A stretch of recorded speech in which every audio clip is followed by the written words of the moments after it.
గుంటూరులో జరిగే యువగర్జన సదస్సుకు ఇంకా 3 రోజులే మిగిలి ఉండటంతో ఏర్పాట్లు ముమ్మరం చేశారు. సభకు భారీగా జనం తరలివస్తారని పార్టీ వర్గాలు అంచనా వేస్తున్నాయి. అందుకు తగిన ఏర్పాట్లను కల్పించేందుకు తెలుగుదేశం నేతలు, బాలకృష్ణ అభిమాన సంఘం నాయకులు నిమగ్నమయ్యారు. ప్రజారాజ్యం కాంగ్రెస్ సభలకు దీటుగా గుంటూరులో ఈ నెల 5న నిర్వహించతలపెట్టిన తెలుగుదేశం నందమూరి అభిమానుల యువగర్జన సదస్సు ఏర్పాట్లు పూర్తవుతున్నాయి. భారీ జన సమీకరణ కోసం నాయకులు అప్పుడే కసరత్తు ప్రారంభించారు. రాష్ట్రం నలుమూలల నుంచి 22 రైళ్లలో బాలకృష్ణ అభిమానులు, పార్టీ కార్యకర్తలు పెద్ద ఎత్తున తరలిరానున్నారని అంచనా వేస్తున్నారు.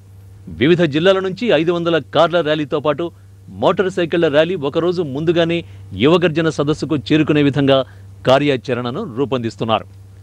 కాంగ్రెస్ ప్రభుత్వ అవినీతి వ్యవహారంపై టీడీపీ కార్యకర్తలు కాగడాల ప్రదర్శనను నిర్వహించేందుకు సన్నాహాలు చేస్తున్నారు.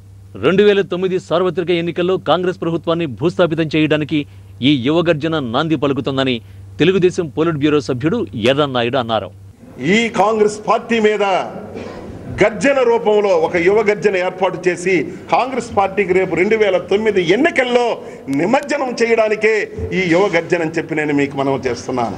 ఏ రాష్ట్రంలో ఎన్నడూ ఎప్పుడు తెలుగుదేశం పార్టీ 27 సంవత్సరాల్లో మేము జరిపినటువంటి సభలను కూడా, గర్జనను కూడా బద్దలు కొట్టేటట్టు ఒక బెంచ్ మార్కు ఈ యువ గర్జన క్రియేట్ చేయబడుతుందని చెప్పి నేను మనం.